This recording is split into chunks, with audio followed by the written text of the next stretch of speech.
அண்ணாமலையும் அண்ணா போற்றி, கண்ணார முதக்கடலே போற்றி, காவாய் கனகத்திரளே போற்றி, கைலை மலையானே போற்றி போற்றி.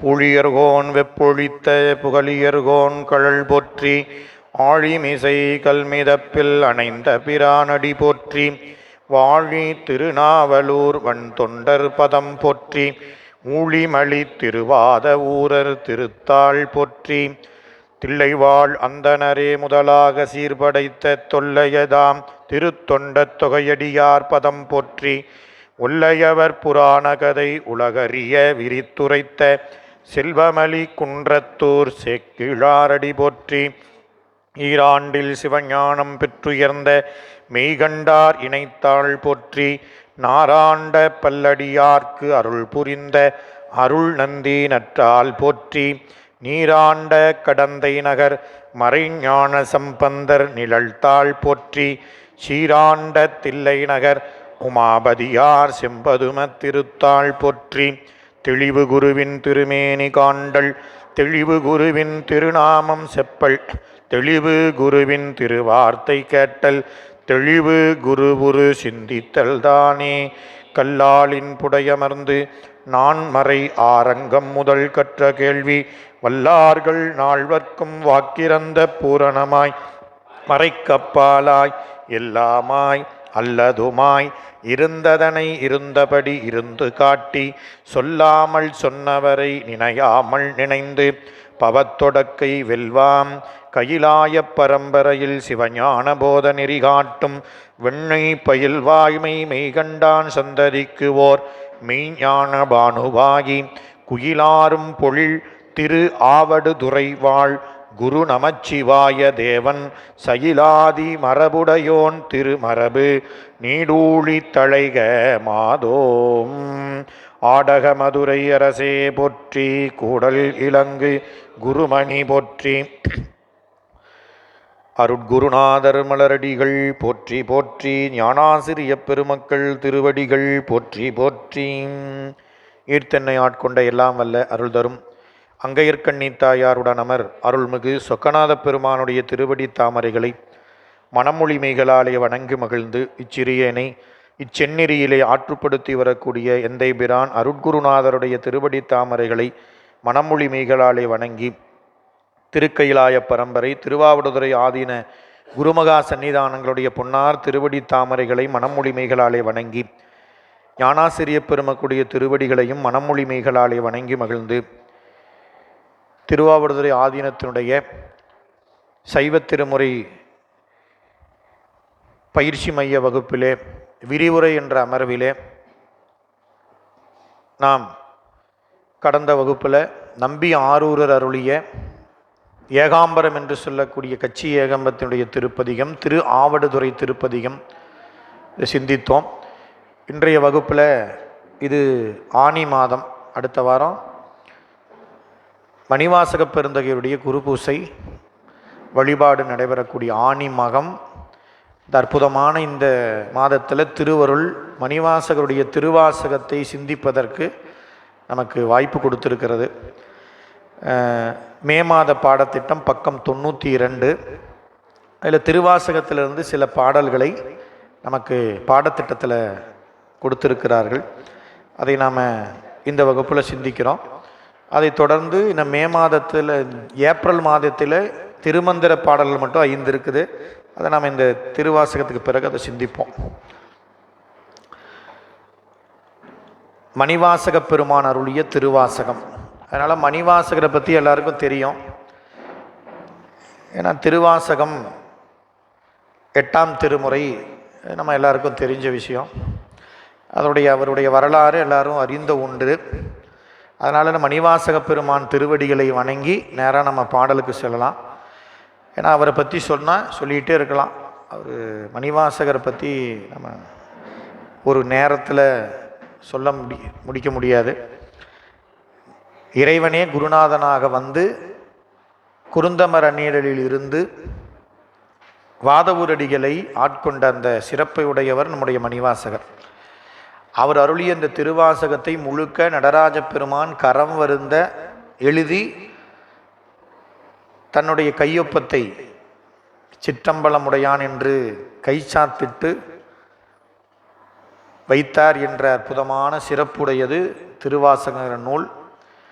இந்த திருவை பற்றிய வாசகம் என்பதனால மணிவாசகருடைய இந்த திருவாசகம் ஒவ்வொரு எழுத்துமே சிவத்தை பெற்றுத்தரும் என்பது நாம் நினைவில் வைத்து கொள்ளணும். திருவாசகத்தினுடைய ஒவ்வொரு எழுத்துமே சிவத்தை பெற்றுத்தரும். அதனால் திருவை பற்றிய வாசகமாகிய திருவாசகம் என்று இந்த நூலுக்கு பேர். மணிவாசக பெருமான் திருவாசகத்தில் இந்த நூலை பற்றி சொல்லும் பொழுது மாசில் மணியின் மணிவார்த்தை பேசி, இப்போ மணிவார்த்தை என்று சொல்கிறார். யாரை பற்றியது? மணியை பற்றியது. அந்த மணி எப்பேற்பட்டதுன்னா மாசில்லாத மணி, அதான் சிவபெருமான். மாசில்லாத மணியாகிய சிவபெருமானை பற்றிய வார்த்தை. அதனால் இது திருவார்த்தை எப்படின்னு ஒரு பதிகம் உண்டு. திருவாசகம் என்று நாம் போற்றப்படக்கூடிய நூல். இந்த நூல் என்ன பயனை தரும் அப்படின்னா, தொல்லையிரும் பிறவி சூழும் தலை நீக்கி, அது ஒரு பயன். அல்லல் அறுத்து, அது ஒன்று. ஆனந்தம் ஆக்கிய, இப்போ ஆனந்தத்தை தருவதற்கு முன்ன அல்லல் அறுக்கணும். அல்லல்ங்கிறது எது அப்படின்னா பிறவி. தொல்லை இரும் பிறவி, இந்த பிறவிக்கு சொல்லும் பொழுது இரும் பிறவினாரு, தொல்லை இரும் பிறவி. இப்போ தொன்று தொட்டு நமக்கு பிறவி என்பது அப்படியே வந்துக்கிட்டே இருக்குது. அந்த பிறவி எப்பேற்பட்டது? நம்மளால் அழிக்க முடியாது. அந்த பிறவி தொடக்கிலிருந்து நாம் மீண்டு வர முடியாமல் அதிலேயே சுழன்று கொண்டே இருக்கிறோம். அந்த சுழற்சியை அறுத்து நமக்கு பிறவி அறுக்க வல்லது திருவாசகம். அது அல்லல் அறுத்து.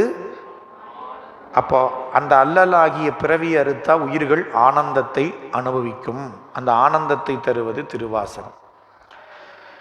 திருவாசகத்தை தேன் என்று நம்ம பெருமக்கள்லாம் போற்றியிருக்கிறார்கள். வான் கலந்த மாணிக்க வாசகனின் வாசகத்தை நான் கலந்து பாடுங்கால் வள்ளலார் பாடுறார். நிறைய பெருமக்கள் சொல்லியிருக்கிறாங்க. நால்வர் நான்மணி மாலையில் பாடியிருக்கிறாங்க. இப்படி மணிவாசகரும் அவருடைய திருவாசகமும் சிறப்புடையது. அதில் நமக்கு பாடத்திட்டத்தில் கொடுக்கப்பட்ட பகுதி நீத்தல் விண்ணப்பம், சிவபுராணம், அதுக்கப்புறம் கீர்த்தி திரு அகவல், அண்டப்பகுதி, போற்றி திரு அகவல். இது 4 அகவல் பகுதிகள். இந்த 4 அகவல் பகுதியையும் அறம் பொருள் இன்பம் வீடு என்று குறிப்பார்கள்.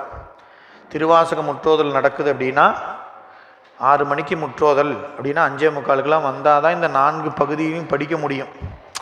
அது 6 மணி நேரம் நடக்குங்க.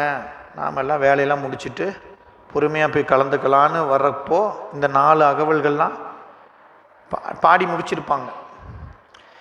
அதுக்கப்புறம் நம்ம இணைந்து கொள்ளலாம் அப்படிங்கிற நிலை இருக்கக்கூடாது. இந்த 4 அகவலும் ரொம்ப ரொம்ப முக்கியம். இதை நம்ம பெரியவங்க என்ன சொல்லியிருக்கிறாங்கன்னா, அறம் பொருள் இன்பம் வீடு அப்படின்னு சொல்லக்கூடிய 4 நெறி, 4ஐயும் சொல்லக்கூடியது 4 அகவல். அதனால் அந்த அந்த 4 பகுதிகளையும் மிக மிக ஆழமான பொருள்களை உடையது. அதுக்கு அடுத்ததாக அமைந்திருப்பது தான் என்னங்க, சதகம் அப்படின்னு சொல்லக்கூடிய பகுதி. அதில் சதகம்னா 100 பாடல்கள், 10 பிரிவுகள் இருக்கும். ஒவ்வொரு பகுதிக்கும் ஒவ்வொரு தலைப்பு கொடுத்துருப்பார். அதில் ஒரு 100 பாடல்கள். அந்த பகுதி 5வது பகுதி.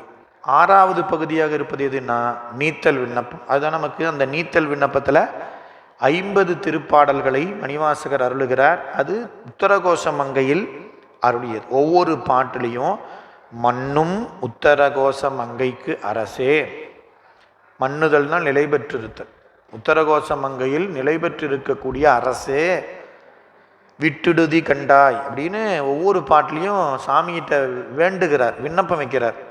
அதனால் இந்த பதிகத்துக்கு பேர் என்னங்க, விண்ணப்பம். எதுக்கு? என்னை நீத்தல். நீத்தல்னா விட்டுறது.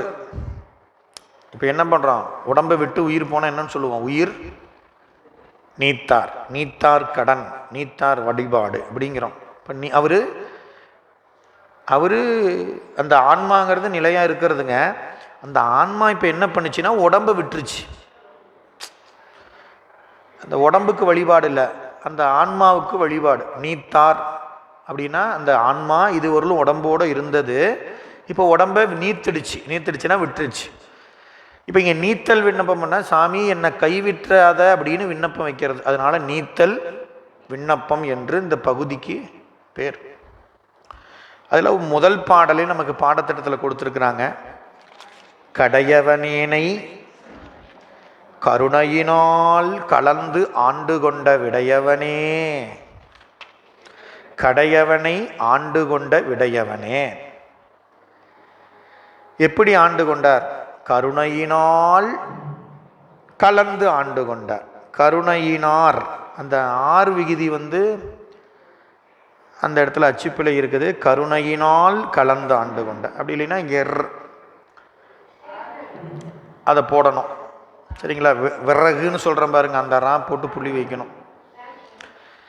கருணையினார் கலந்து ஆண்டு கொண்ட விடையவனே விட்டுடுதி கண்டாய், விரல் வேங்கையின் தோல் உடையவனே, மண்ணும் உத்தரகோச மங்கைக்கு அரசே, சடையவனே தளர்ந்தேன், எம்பிரான் தளர்ந்தேன் என்னை தாங்கிக் கொள்ளே அப்படிங்கிறதான் பாடலுங்க.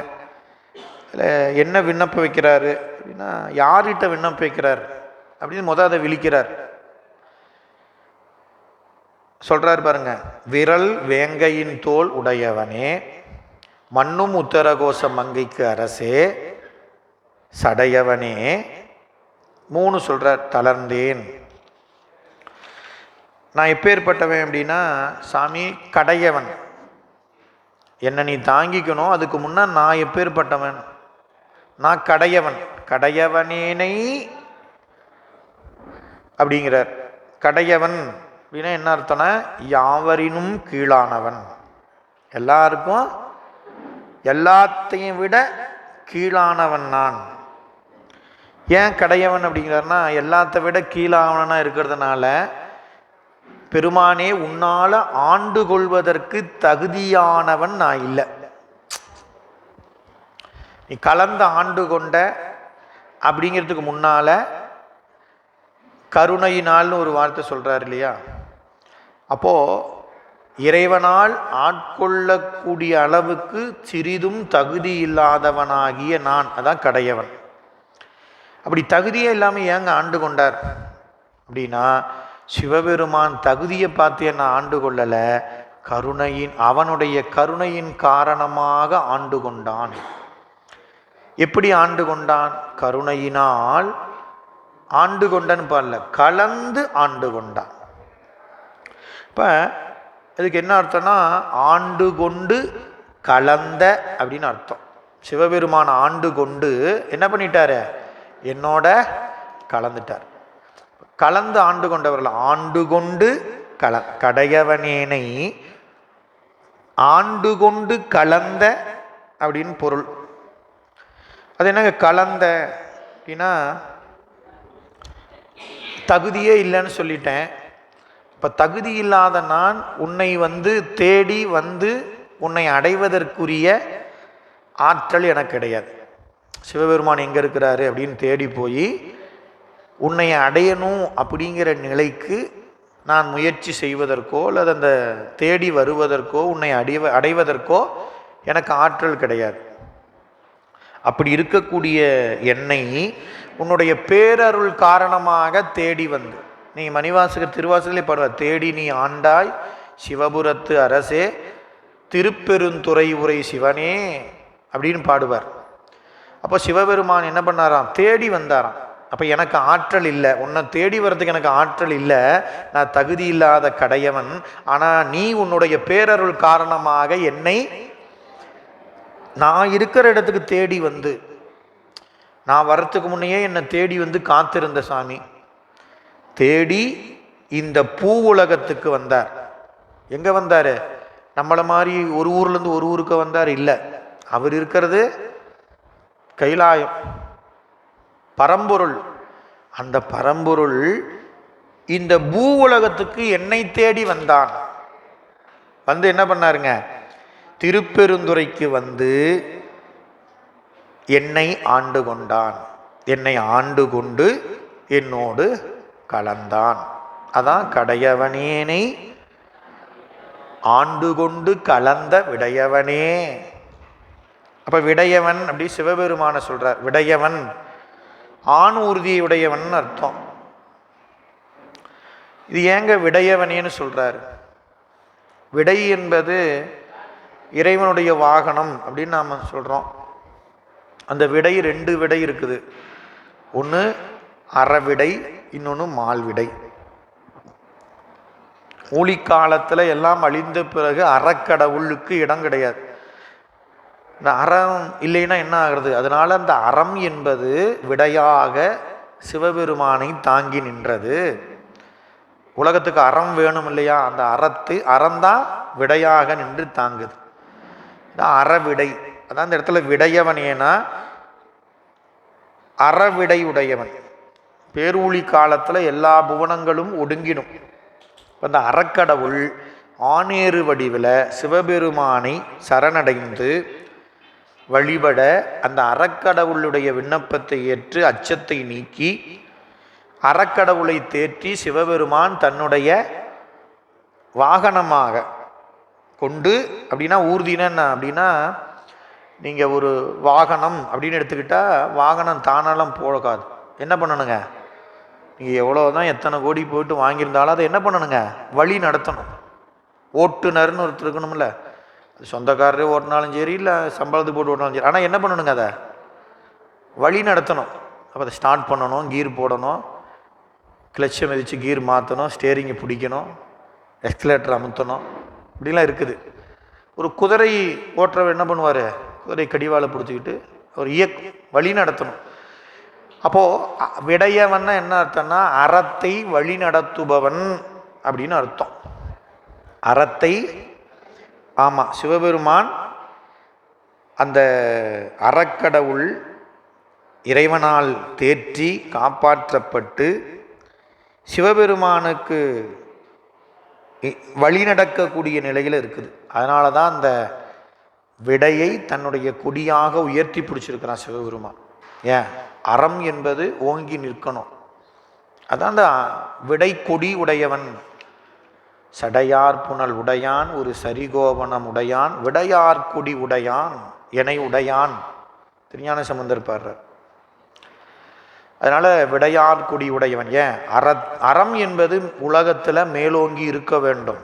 எங்கெல்லாம் அறம் நிகழ்கிறதோ அங்கு சிவபெருமான் எழுந்தருளி இருப்பார். அதனால தான் ஔவையார் என்ன சொன்னாங்க? அறம் செய்ய விரும்பு, அறம் செய்வதற்கு விரும்பு அப்படின்னாங்க. அதனால் அந்த விடையவன் விடை தேற்றும் பெருமான் அப்படின்னு உண்டுங்க. எப்படி தேற்றினார் அப்படின்னு நீங்கள் பார்க்கணுன்னா நமக்கு திரு ஆலவாய் மதுரையில் நம்முடைய சோமசுந்தர பெருமான் அப்படியே அந்த இடபம் அந்த அதனுடைய தாடையை தடவி நிற்கக்கூடிய கோலம் மதுரையில் இருக்குது. மதுரைக்கு போனீங்கன்னா நீங்கள் அந்த கோலத்தை காணலாம். அப்போ அறத்தின் காவலனாக இருப்பவனே.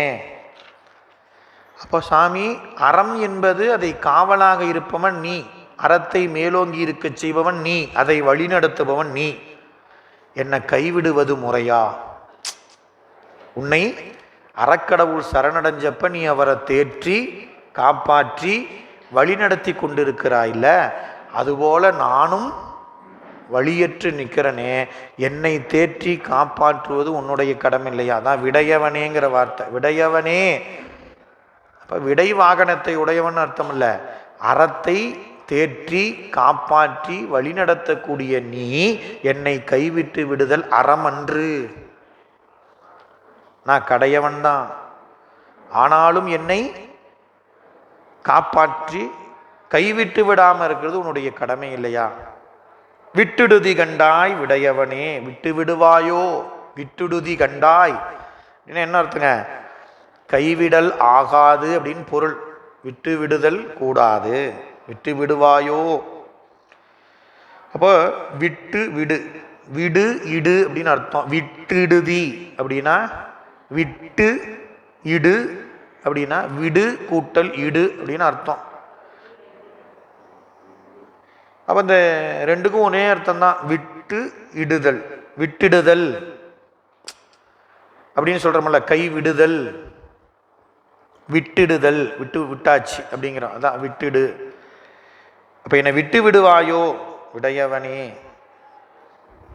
விரல் வேங்கையின் தோல் உடையவனே. அப்போ விட்டுடுதி கண்டாய் அப்படிங்கிறார். அப்போ ஒவ்வொரு பாடலையும் சொல்றார், என்னை விடுவாயோ, என்னை விட்டு விடுவாயோ அப்படின்னு என்ன அர்த்தம்? விட்டுறாதீங்க சாமின்னு அர்த்தம். என்னை விட்டுருவியா சாமி? இல்லை விடமாட்டேன் அப்படிம்பார். அப்படி என்ன அர்த்தம்? என்னை விட்டு விடுதல் கூடாது அப்படின்னு அர்த்தம். விட்டுடுதி கண்டாய் அப்படின்னா சாமி என்னை கைவிட்டு விடாத அப்படின்னு சாமிகிட்ட விண்ணப்பம். அப்போ சாமியை போற்றார். விரல் வேங்கையின் தோல் உடையவன். விரல்னா வலிமைன்னு அர்த்தம், வேங்கைனா புலி, எல்லாருக்கும் தெரியும். விரல் வலிமையுடைய புலியின் தோலை உடையவன். உடையவன்னா தோலை உடையாக அணிந்தவன். எதனுடைய தோலை? புலியின் தோலை. புலி எப்பேற்பட்டது? வலிமையுடையது. இந்த வலிமையுடைய புலி தோலை உரிச்சு உடையாக கொண்டிருக்கிறான் சிவபெருமான். இது முடியுமா அப்படின்னா அரிது, யாராலையும் இயலாத ஒன்று. நீ புலிகிட்டேயே நெருங்க முடியாது. இப்போ இது எப்போ நடந்தது உடையாக கொண்டது அப்படின்னா, தாருகாவனத்து முனிவர்கள் ஒரு மிகப்பெரிய வேள்வி செய்தாங்க, அபிசார வேள்வி அப்படின்னு சொல். அதில் இதையெல்லாம் செய்யக்கூடிய தாங்கள் தான் உலகத்துக்கு கடவுளர்கள் அப்படிங்கிற ஒரு நிலையில் அவங்க இதெல்லாம் செஞ்சாங்க. அவங்க செருக்குகளை ஒழிப்பதற்காக சிவபெருமான் வந்தார். அவர் மீது வேள்வியிலிருந்து ஒவ்வொன்றாக வர வைத்து ஏவினார்கள்.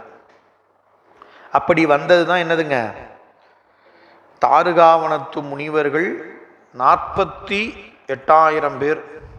அவர்கள் மந்திர ஆற்றலால், அத்தனை பேருடைய மந்திர ஆற்றலினால் அவங்க செஞ்ச அபிசார வேள்வியிலிருந்து தோன்றியது அப்படிங்கிற. இந்த புலி காட்டில் இருக்கிற புலின்னு நினைக்காதீங்க, இது வேள்வியில் அவங்க மந்திர ஆற்றலால் ஏவப்பட்ட புலி.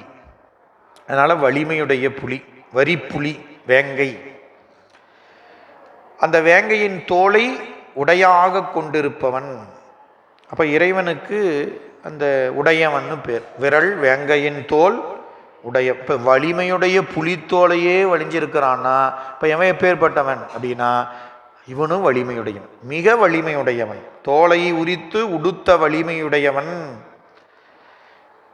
இப்போ இந்த புலி, யானை இதெல்லாம் சொல்கிறாங்க இல்லையா, அது எங்கே அந்த தோலை உரிச்சார்? யானையை பார்த்தா தோலை உரிச்சாருங்கிறீங்க, புலி தோலை உரிச்சாருங்கிறீங்க, அப்புறம் திருமால் தோலை உரிச்சிட்டாருங்கிறீங்க. என்னங்க எல்லாமே தோலை உரிக்கிறதாவே இருக்குது அப்படின்னு நம்ம சொல்லுவோம். அப்பையெல்லாம் மிரட்டுவாங்க, ஏதாவது பாரு தோலை உரிச்சு போடுவேன் அப்படிம்பாங்க. அப்படின்னா என்ன அர்த்தம்னா, இந்த புலி, யானை இதெல்லாம் ஆணவ மலத்துக்கு உவமையாக சொல்லப்படுவது. ஆணவ மலத்துக்கு, ஆமாம். அப்போது இதை தோலை உரிச்சார் அப்படின்னா என்ன அர்த்தம்னா ஆணவ மலத்தினுடைய வலிமையை கெடுத்தார். அது அறிவில் உயிர்களை மயக்காமல், அது வேலை செய்யாமல் அதனுடைய வலிமை என்ன பண்ணாருங்க. நடராஜ பெருமான் ஊன்றிய திருவடி கீழே ஒரு உருவம் இருக்குதா இல்லைங்களா? அது என்னத்துக்கு அடையாளங்க? ஆணவ மலத்துக்கு அடையாளம். இப்போ சிவபெருமான் திருவடி ஊனி வச்சிருக்கிறதுனால அந்த ஆணவ மலம் என்ன பண்ணதுங்க, அறிவில் தலை தூக்காமல் இருக்கும், அறிவை மயக்காமல் இருக்கும். அந்த தத்துவம் தான் நடராஜ பெருமான் ஊன்றிய திருவடிக்கையில் முயலகன். அது போல தான் அந்த புலியும். அப்போ புலி அப்படின்னா ஆணவ மலத்தினுடைய, ஆணவ மலமாகிய புலியை அடக்கி வலிமையை கெடுக்கக்கூடிய ஆற்றலுடையவன். வலிமை அப்படிங்கிறது அதுதான். இந்த இடத்துல சிவபெருமான் போய் ஒரு புலித்தோலை உரிக்கிறது வலிமையா? ஏங்க அவருடைய லெவலுக்கு இதெல்லாம் அப்படின்னு நாம் நினைப்போம். ஆனால் இந்த இடத்துல ஆணவ மலத்தினுடைய வலிமையை அடக்குவதற்கு வலிமையுடையவன் சிவபெருமான் மட்டும்தான். வேற யாராலையும் ஆணவ மலத்தினுடைய வலிமையை அடக்க முடியாது. விரல் வேங்கையின் தோல் உடையவனே மண்ணும் உத்தரகோச மங்கைக்கரசே. இங்கே திருவாசத்தில் நிறைய இடத்துல சொல்லியிருப்பார். காண புலி உரி அறையோன் காண்க உழுவையின் தோல் உடுத்து உண்மத்தன் மேல் உளி தருமே. நிறைய இடங்களில் பார்க்கலாம். அங்கெல்லாம் என்ன பொருள்னா, என்னுடைய அறிவில் இருக்கக்கூடிய ஆணவமலமாகிய புலியை அடக்கி அதன் வலிமையை கெடுத்தவனேன்னு அர்த்தம். நீ எங்கே படித்தாலும் பொருள் அதுதான். நம்ம யானை உரிச்சார் அப்படின்னா யானைங்கிறது ஆணவமலம். மண்ணும் உத்தரகோசி மண்ணுதல் நிலை பெற்றிருத்தல். இப்போ மண்ணும் உத்தரகோச மங்கைக்கு அரசே. நம்ம உத்தரகோச மங்கையில் இப்போ நம்ம ஏப்ரல் மாதம் இல்லை குடமுழுக்கு ஆனது. இங்கே போயிட்டு வந்திருப்பீங்கன்னு நினைக்கிறேன். போய் பாருங்கள். அற்புதமான தலம். நம்ம அரண்மனை அறக்கட்டளை வாயிலாக நம்முடைய ஞானாசிரிய பெருந்தகையினுடைய தலைமையில் மிகச்சிறப்பான பணி அடியார்களுடைய ஒத்துழைப்போடு சிறப்பாக செய்திருக்கிறாங்க. பொற்கூரை அமைக்கப்பட்டிருக்கிறது. இங்கே மரகத நடராஜ பெருமான் ஒவ்வொரு ஆண்டும் ஒரு திருவாதிரை அன்னைக்கு மட்டும்தான் அவருடைய திருமேனி அபிடேகத்துக்கு காட்சி. மற்ற நாள்லாம் சந்தன காப்பு. அந்த பெருமான் கூத்து ஏற்றக்கூடிய அந்த சபை எப்படி சிற்றம்பலத்தில் பொன்னம்பலம் இருக்குதோ அதுபோல் இப்போ உத்தரகோச மங்கையிலையும் பொன் வைந்து அந்த பணி நிறைவு செய்தாச்சு. கிட்டத்தட்ட 20 நாள் ஆயிடுச்சு. அந்த பொற்கூரை இருக்குது. அவசியம் போய் நாம் இதெல்லாம் நம்ம வாழ்கிற காலத்தில் இந்த பணி நடந்திருக்குது. நம்மளும் பங்கெடுத்திருக்கிறோம். நாமளும் போய் தரிசனம் பண்ணக்கூடிய வாய்ப்பை தவத்தை பெற்றிருக்கிறோம். அதனால் வாய்ப்பு இருக்கிறவங்க போய் கண்டு தரிசிக்கணும். அப்பேற்பட்ட தலம். இந்த தலத்துக்கு உத்தர கோச மங்கை அப்படின்னு பேர். ஏன் இந்த பேர் அப்படின்னா, உமையம்மையும் அவரோடு சேர்ந்து 64 முனிவர்களும் சிவாகமங்களில் படித்தாங்க. சிவாகமங்களை இறைவனால் ஆக்கப்பட்டது ஆகமம் இல்லைங்களா? அந்த ஆகமங்களை படித்தாங்க. ஏன் உமையம்மை படித்தாங்க அப்படின்னா, பெரிய புராணத்தில் சேக்கிழார் திருக்குறிப்பு தொண்ட நாயனார் புராணத்தில் விரிவாக சொல்கிறாரு. எண்ணில் ஆகமம் இயம்பிய இறைவர். யாருக்கு? உமையம்மைக்கு. இப்போ உமையம்மையும் ஆகமம் படிச்சிருக்கிறாங்க அப்படின்னு அங்கேயே பார்க்க. அதுபோல் 64 முனிவர்கள் உமையம்மையோடு இந்த சிவாகமங்களை எல்லாம் பயின்றார்கள். அதில் அவங்களுக்கு சந்தேகம் வந்துச்சு. இப்போ சந்தேகம் வந்துச்சு அப்படின்னா யார்கிட்ட கேட்கணும்? பாடத்தில் சந்தேகம் வந்துச்சுன்னா அந்த பாடத்தில் இருக்கிற ஆசிரியர்கிட்ட. தமிழ் பாடத்தில் சந்தேகம்னா தமிழ் ஆசிரியர்கிட்ட கேட்கணும். ஆங்கில பாடத்தில் சந்தேகம்னா தமிழ் ஆசிரியர் கேட்க முடியுமா? அந்த ஆசிரியர் கேட்கணும். கணக்கு பாடத்துலனா கணித ஆசிரியர். இப்படிலாம் இருக்குது. இப்போது ஆகமத்தில் சந்தேகம். எங்கே இருக்கிறார் வாத்தியார்? வாத்தியார் சிவபெருமான் தான். இப்போ இதில் ஏதாவது சந்தேகம்னா அந்த பாடத்துக்குரிய ஆசிரியர் ஆகமத்தை கொடுத்தவரே அவர் தான். நம்மளை மாதிரி புத்தகம் கொடுத்து பாடம் நடத்துகிற ஆசிரியர் அவர் இல்லை. புத்தகத்தையே உருவாக்கி கொடுத்து பாடம் நடத்துகிற ஆசிரியர். பாடத்தையே உருவாக்கினவர். அப்படி அவர்கிட்ட தான் கேட்கணும். அப்போ சிவபெருமான்கிட்ட விண்ணப்பம் வச்சாங்க. சாமி, எங்களுக்கு இந்த சந்தேகம்லாம் இருக்குது, கொஞ்சம் இந்த பாடத்தில் இருக்கிற சந்தேகத்தெல்லாம் தீர்த்து வைங்க அப்படின்னு கேட்குறப்போ இறைவன் ஞானாசிரியனாக இந்த தலத்தில் தான் அமர்ந்து இருந்து அவர்களுக்கு அந்த ஐயங்களை போக்கினான். அதனால் உத்தர கோச மங்கை அப்படின்னு இந்த தலத்துக்கு பேர். அதனால் இந்த தலத்தை பார்த்துக்கலாம். அது தலத்தினுடைய வரலாறு சொன்னால் மீண்டும் அற்புதமான அந்த தலத்தில் நிலை பெற்றிருக்கக்கூடிய அரசே. அரசுனா 2 அரசு தான் நமக்கு. ஒன்று தில்லையில் நடம்புரியக்கூடிய அரசு, ஆரூரில் அமர்ந்த அரசு. ஆடும் அரசு, அமர்ந்த அரசு. நம்ம சைவ உலகத்துக்கு 2 அரசர்கள். 2 பேரும் ஒன்று தான். ஒருத்தர் ஆடிட்டு இருக்கிறதுனால அவர் ஆடும் அரசு, ஒருத்தர் அமர்ந்து இருக்கிறதுனால அவர் அமர்ந்த அரசு. அப்படி இந்த இடத்துல அரசே அப்படின்னா கூத்தினுடைய அரசரே. கூத்தினுடைய அரசன் சிவபெருமான். உத்தரகோச மங்கையில் நீங்கள் அம்பலவாணருக்கு தனி சந்நிதி உண்டு, கொடிமரம் உண்டு. நீங்கள் அங்கே தான் நம்ம தில்லையில் பண்ணுற மாதிரி இங்கே அவருக்குரிய அபிடேகம்லாம் கிடையாது. நாள்தோறும் ஸ்படிகலிங்கத்துக்கு வழிபாடு நடக்கும். திருவாதிரனைக்கு மட்டும்தான் சந்தன காப்பு கலைஞ்சு அந்த பெருமானுக்கு அபிஷேகம் பண்ணுவாங்க. அப்பேற்பட்ட அம்பலவாணன் அங்கே இருக்கிறான். அதான் உத்தரகோச மங்கைக்கு அரசே சடையவனே, வேங்கையின் தோல் உடையவனே, உத்தரகோச மங்கைக்கு அரசே சடையவனே. அதுக்கு முன்னே என்ன சொல்லிட்டாரு? என்னை கைவிட்டு விடுவாயோ? விடமாட்டேன். விடையவனேன்னு ஒரு தடவை சொல்லிட்டார். விடையவனேன்னு சொன்னது, சாமி நீ அறத்தை காப்பாற்றுவோம், அதனால என்னை கைவிடுதல் ஆகாது. அறத்தை காப்பாற்றக்கூடிய நீ என்னை கைவிட மாட்ட, கைவிட்டு விடாத அப்படின்னு நினைவுபடுத்துறார். நினைவுபடுத்துறாருன்னா அந்த கருணையை போற்றுகிறார் விடையவனேங்கிற வார்த்தையில். அப்புறம் உடையவன்னாரு, தோல் உடையவன். உத்தரகோசம் மங்கை கரசினார். நிறைவா என்ன சொல்றாரு? சடையவனே. இந்த விடையவன், தோல் உடையவன், சடையவன் இதெல்லாம் சிவபெருமானுக்கு மட்டும் இருக்கிற பேர், வேற யாருக்கும் இந்த பேர் கிடையாது. சரி, சடையவன்னா என்ன அர்த்தம் அப்படின்னா, சடைய உடையவன் அப்படின்னு அர்த்தம்.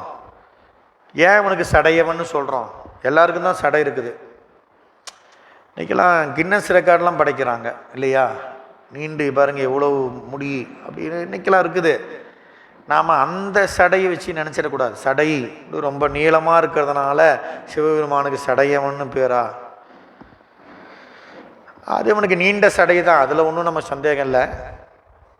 ஆனால் சடையவன், சடை என்பது என்ன பொருள் அப்படின்னு கேட்டிங்கன்னா, ஞானம், ஞானத்தின் சின்னம் தான் சடை. சடைங்கிறது ஞானத்தின் சின்னம்.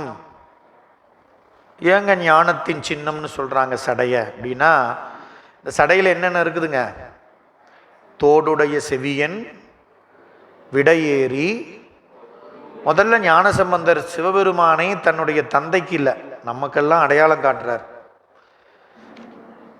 இறைவன்னா யாரு? கடவுள்னா யாரு? அவன் தோடுடைய செவியனாக இருப்பவன். அப்படின்னா அம்மையப்பனாக இருப்பவன், சிவசக்தி சொரூபமாக இருப்பவன், உயிர்களுக்கு அருள் செய்யக்கூடிய அந்த அருள் வடிவமாகிய தன்னோட சக்தியோடு இருக்கக்கூடிய தோடு உடைய செவியன். அவன் அறத்தை தேற்றி காப்பாற்றக்கூடியவன், விடையேறி. அப்புறம் அடுத்தது சொல்வது ஓர் தூ வெண்மதி சூடி. அப்போ மதியை சூடி இருப்பது சடையில அவனுடைய பேர் அருளை குறிக்கும். பேரருள் திறத்தை உடையவன். 8 குணம் இருக்குது இல்லை சிவபெருமானுக்கு, அதில் ஒன்று பேரருள் உடைமை. சிவபெருமான் ஒருத்தந்தான் அருளுடையவன் அல்ல, பேரருள் உடையவன். அந்த மதியை பார்க்குறப்பெல்லாம் அவனுடைய பேரருள் நினைவுக்கு வரும். அப்போ சடை என்பது ஞானத்தின் சின்னம், பேரருள் புடிபவன். அடுத்தது கங்கையை சூடி இருக்கிறான். கங்கையை சூடி தாங்கி இருக்கிறான் அப்படின்னா அதுக்கு என்ன உணர்த்துதுன்னா, சிவபெருமானுடைய முடிவில்லாத ஆற்றலை உணர்த்துவது. பேரருள் சந்திரனை சூடியிருப்பது, கங்கையை தாங்கியது என்பது அவனுடைய முடிவில்லாத ஆற்றல். இப்போ நமக்கெல்லாம் ஆற்றல் இருக்குது. 10 வயசில் ஒரு ஆற்றல் இருக்கும், 20 வயசில் ஒரு ஆற்றல் இருக்கும், 30 வயசில், 40 வயசில், அப்புறம் 50, 60 ஆச்சுன்னா என்ன ஆகிடும்? 80, 90 ஆகிப்போச்சுன்னா என்ன ஆகிடுங்க? நம்ம பேச்சையே நம்ம கை காலு வாயும் கண்ணும் கேட்காது. அது பாட்டுக்கு அது ஒரு பக்கமாக ஒரு ஒரு ஒரு தண்ணி குடிக்கிறதுக்கு ஒரு டம்ளர் எடுக்கணும்னா கூட அப்போ நம்ம ஆற்றல் என்ன ஆகிடுது? முடிஞ்சு போயிடுது. அப்படியே தேஞ்சி தேஞ்சி முடியும் ஆற்றல் நமக்கு. சிவபெருமானுக்கு அப்படிலாம் கிடையாதுங்க, முடிவில்லாத ஆற்றல். ஏன்? கங்கையை தாங்கி இருக்கிறான். கங்கையை தாங்கினானா எப்படி அப்படின்னா, ஆகாயத்திலிருந்து 1000 முகங்களோடு பாய்ந்த கங்கை. நீங்கள் இதை அப்பர் சாமிகள் சொல்கிறாரு, 1000 முகத்தினோடு வானில் தோன்றும். திருப்பூவனத்தில் திருவுரு திருத்தாண்டகம்னு ஒரு பதிகம், அதில் வடிவேறு திரிசூலம் தோன்றும் தோன்றும்னு தொடங்கும் அந்த பதிகம். அந்த பதிகத்தில் கடுங்கழுழி கங்கை, கடுங்கல் உழி அப்படின்னு அதுலேயே சொல்கிறார். இந்த கங்கையை சொல்கிறப்போ கடுமையான அந்த ஆற்றல். எப்படி? 1000 முகத்தினோடு. நீங்கள் அப்போ 1000 முகத்தோடு அப்படின்னா கணக்கே இல்லை, அளவே இல்லை. அப்படியே அந்த நீர் விழுதுன்னா என்ன ஆகும்?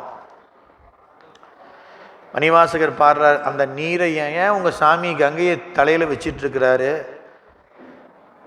அப்படின்னு கேட்குறப்ப அதுக்கு விடை சொல்கிறப்ப ஏன்னா அந்த கங்கையை அவன் தாங்கலைன்னா அந்த நீர் பூமியில் விழுந்துச்சுன்னா பூமி 2ஆ பொளந்து எல்லாம் அழிஞ்சு போயிருக்கும். பிளமுகத்தே பெரும் கேடாம் சாலலோ, திருச்சாளல். அப்போ அப்பேற்பட்ட கங்கையையே தாங்கி இருக்கிறான்னா அவன் முடிவில்லாத ஆற்றல் உடையவன். பேரருள் முடிவில்லாத ஆற்றல். இதை அவன் சடையில் தான் பார்க்க முடியும். அடுத்து நமக்கு அவன் சடையில் வேறு என்ன இருக்குது அப்படின்னா, நமக்கு ஞானசம்பந்தர் சொல்கிறார், வேயிரு தோழிபங்கன் விடமுண்ட கண்டன் மிக நல்ல வீணை தடவி மாசரு திங்கள் கங்கை முடிமேல் அணிந்து முதப்பாட்டில் என்போடு கொம்போடாமை இவை மார்பிளங்க எருதேறி ஏழை உடனே பொன்பொதி மத்த மாலை புனல் சூடி. மத்த மாலை உருவலர் பவளமேனி ஒளிநீர் அணிந்து உமை ஓடும் வெள்ளை விடைமேல் முருகலர் கொன்றை திங்கள் முடிமேல் கொன்றை மதிநுதல் மங்கையோடு வடபாலிருந்து மறைவோது வெங்கல் பரமன் நதியோடு கொன்றை மாலை. அங்கே கொன்றை சொல்றார். நஞ்சனி கண்டன் எந்தை மடவாழ்தனோடும் விடையேறும் நங்கள் பரமன் துஞ்சிருள் வன்னி. வன்னி வாழ்வரி அதலத்தாடை வரிகோவனத்தார் மடவாழ்தனோடு உடனாய் நாள்மலர் வன்னி கொன்றை நதிசூடி. இந்த மாதிரி அந்த பதிகத்தில் பார்த்தீங்கன்னா அவன் சடையில் இருக்கிறத அழகழகாக சொல்கிறார். வன்னி கொன்றை எருக்கு பல பல வேடமாகும் பரநாரி பாகன் பசுவேறும் நங்கள் பரமன் சலமகளோடு எருக்கும். வன்னி சொன்னார், கொன்றை சொன்னார், எருக்கு மத்தம் ஊமத்தம் 4 இருக்கும். இது கோளறு பதிகத்தில் நீங்கள் படிச்சிங்கன்னா அழகாக ஒவ்வொரு பாட்டிலையும் சொல்லியிருக்கிறாரு. ஊமத்தம், எருக்கம் இதெல்லாம் இருக்குது. அப்புறம் வெண்தலை, வெள்ளிய தலை மண்டவோடு, இதெல்லாம் தங்கி இருக்கிறது எது அப்படின்னா சிவபெருமானுடைய சடை.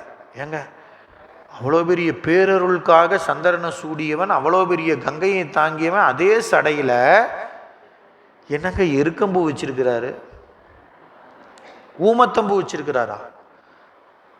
நாமெல்லாம் ஊமத்தம் செடியை பார்த்தேன். ஊமத்தஞ்செடி, அந்த ஊமத்தங்காய் பூவு, அது நீ அந்த செடியை அதனுடைய இதை பார்த்தாவே மனமே ஒரு மாதிரி இருக்கும் இல்லைங்களா? அதெல்லாம் நாம் யாரும் மாட்டோம். எங்களுக்கு தெரிஞ்சு பள்ளி பருவத்தில் 2 மாதத்துக்கு ஒருக்கா அந்த செடியிலேருந்து தான் பறித்து அடுப்பு கறியை வச்சு அரைச்சி போர்டு கரும்பலகை கருப்பாக இருக்கிறதுக்கு பூசுவோம். அப்போ அதுக்கு தான் அப்படின்னு தெரியும். ஆனால் அந்த மலரை என்ன பண்ணியிருக்கான்? ஊமத்த மலர், உண்மத்த மலர்னு இப்படிலாம் இருக்குது. இதெல்லாம் எதை குறிக்குதுன்னா சிவபெருமானுடைய எளிவந்த தன்மையை குறிக்குது.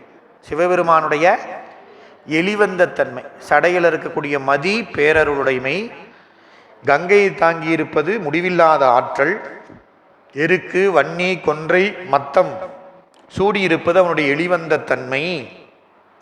அதனால் சடையவனே அப்படின்னா பேரருளுடையவனே, முடிவில்லாத ஆற்றல் உடையவனே, எளிவந்த தன்மையை உடைய பெருமானே, நான் தளர்ந்தேன், எம்பிரான் என்னை தாங்கிக் கொள்ளே அப்படின்னா தளர்ந்தேன் அப்படிங்கிறார்.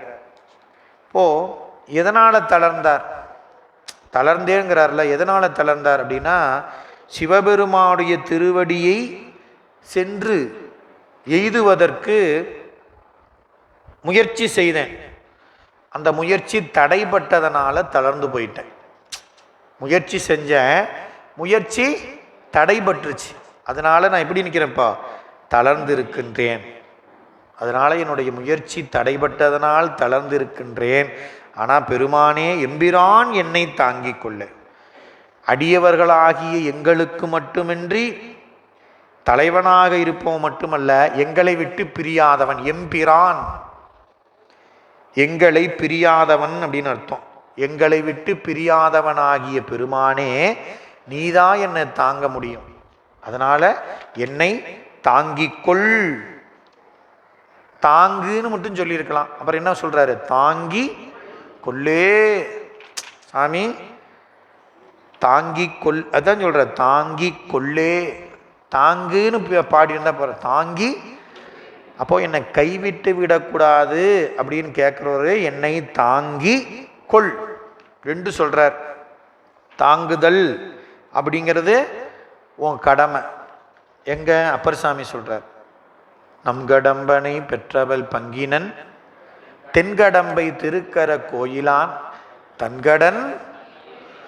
அதனால சாமி, நீ அடியவர்களை தாங்கக்கூடிய கடமையுடையவன்.